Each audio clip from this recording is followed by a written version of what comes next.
Hello class 8, welcome to my channel. आज हम लोग करने वाले हैं सम नेचुरल फेनोमेना के 50 इंपॉर्टेंट मल्टीपल चॉइस क्वेश्चन। तो हम लोग रेडी हो जाते हैं सबसे पहले प्रैक्टिस के लिए और शुरू करते हैं क्वेश्चन नंबर 1 से। क्वेश्चन नंबर 1 है, any object can be charged by which of the following method. यहाँ मेथड की बात की जा रही है कि किस मेथड के द्वारा कोई भी वस्तु क्या होती है, चार्ज हो जाती है। Friction, contact, induction, all of this. तो आप लोगों को पता कि फ्रिक्शन मतलब दो चीजों में जहां कांटेक्ट होगा, रगड़ उत्पन्न होगी, वहां पर क्या हो जाएगा, चीजें चार्ज हो जाएगी। तो जहां भी चार्ज होगा कोई बॉडी, इसका मतलब कि वहां पर फ्रिक्शन हुआ है।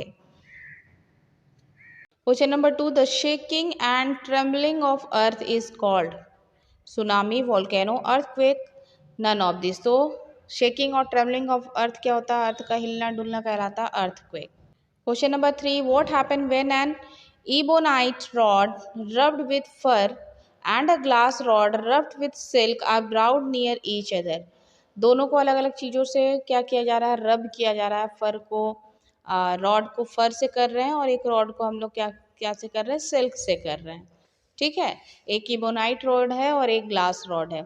और तब हम लोग इन दोनों को पास में लेकर आएंगे तो क्या होगा, दोनों चीज़ें अलग अलग हैं और दोनों को अलग अलग चीज़ों से रब किया जा रहा है। तो दोनों में डिफरेंट चार्जेस आएंगे, एक में प्लस चार्ज आएगा तो एक में माइनस, और जब प्लस और माइनस चार्ज साथ में आते हैं तो क्या होता है, अट्रैक्शन होता है। तो यहाँ ऑप्शन हम लोग देख लेते हैं, they attract each other. Yes, यही ऑप्शन करेक्ट हो जाएगा। रिपेल तो नहीं होगा, नथिंग हैपन भी नहीं होगा, और ना ही ये एक्वायर करेंगे हीट को।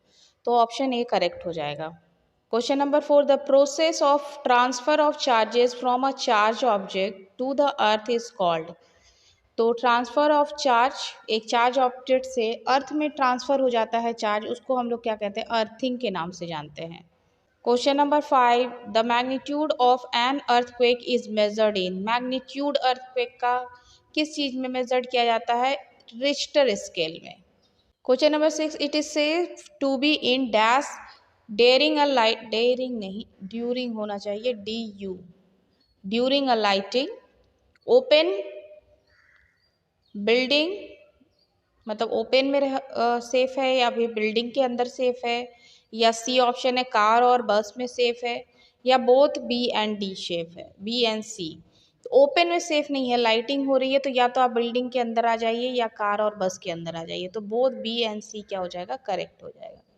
Question number 7, which of the following is not a natural phenomena. Cyclone, lighting, cooking, earthquake. तो कुकिंग एक नेचुरल फेनोमेना नहीं है। Question number 8, the power of an earthquake is expressed on a scale called. किस scale पे earthquake का power को नापा जाता है, seismic scale, iron scale, Richter scale, large scale. तो Richter scale. 9, which of the short test of charge on a body, lighting, combination, repulsion, insulation। Charge है कि नहीं, आप अगर यहाँ पर रिपल्शन में हम लोग जाएंगे, क्योंकि चार्ज है या नहीं है, या तो अट्रैक्शन होगा या रिपल्सन होगा। तो अट्रैक्शन ऑप्शन में नहीं है, तो यहाँ रिपल्शन में जाएंगे हम लोग। Question number 10, which layer of the earth is expose to the atmosphere. Atmosphere की ओर कौन सा लेयर एटमॉस्फेयर का एक्सपोज करता है, outer core, mantle, inner core, या क्रस्ट। तो क्रस्ट सबसे आउटर लेयर है जो कि एटमॉस्फेयर से कनेक्शन में है। 11, area falling on joints of seismic points होगा यहाँ पे, आर कॉल्ड। तो सिस्मिक पॉइंट जो है वो है safe zone, fault zone, high zone, none of this. तो सिस्मिक जोन कहते हैं हम लोग ना, सिस्मिक पॉइंट जो है उसको सिस्मिक जोन कह के नाम से जानते हैं। तो यहाँ नन ऑफ दिस चला जाएगा ऑप्शंस में। Number 12, the like charges रिपेल्शन। हाँ, लाइक एक जैसा चार्ज है तो रिपल्शन ही होगा। Question number 13, major earthquake are less likely to occur in north east India, Rajasthan, Rann of Kutch, Orissa.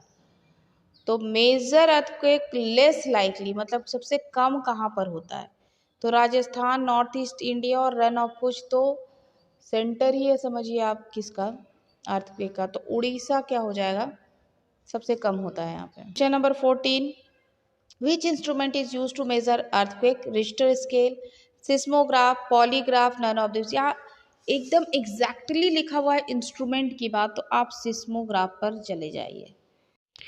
Question number 15, spark can be seen on an electric pole when wires become.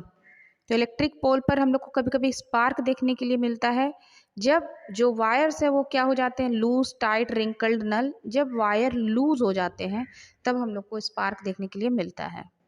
Question number 16, which is not a natural phenomena, earthquake, cyclone, lighting, earthing. तो earthing नहीं है।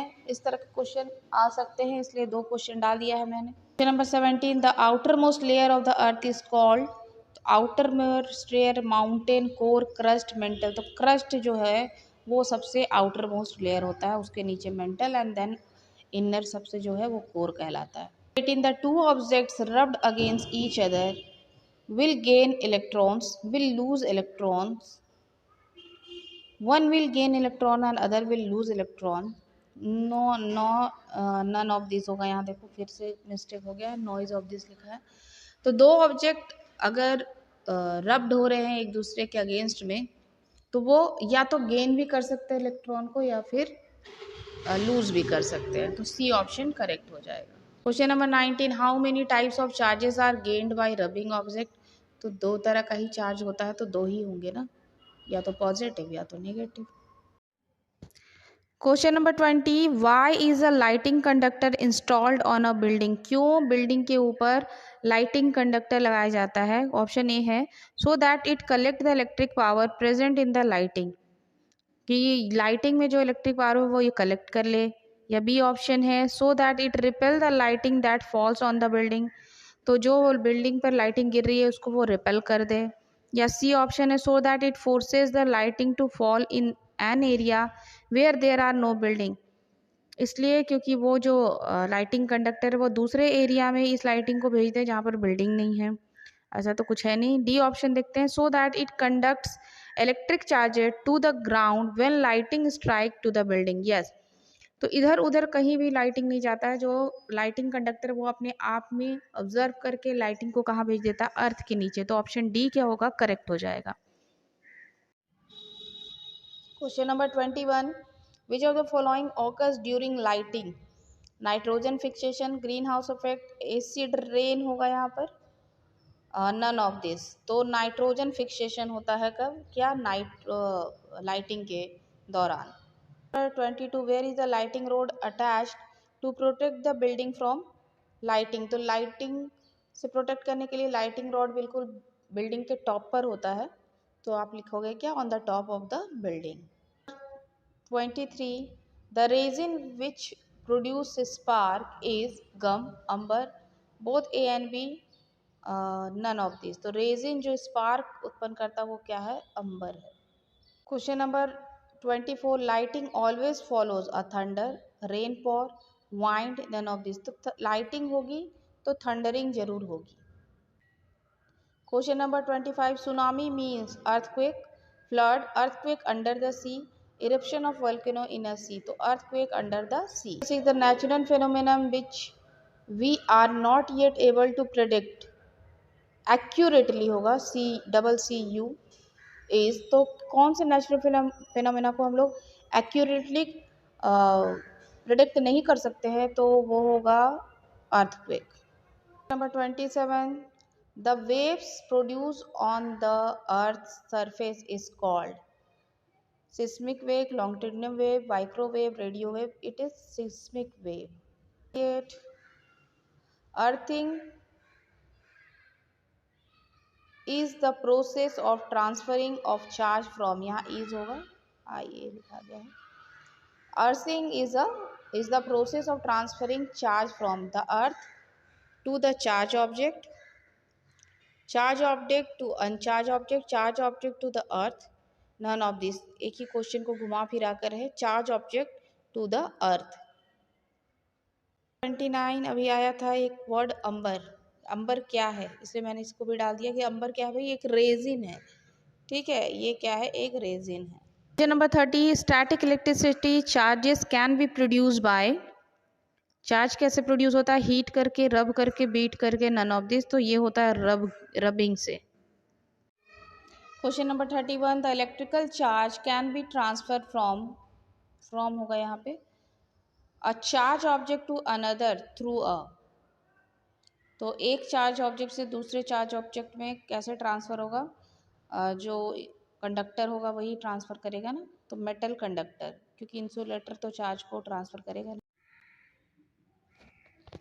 Question number 32, lighting occurs due to rain, electric discharge, wind, lord Varun's angel.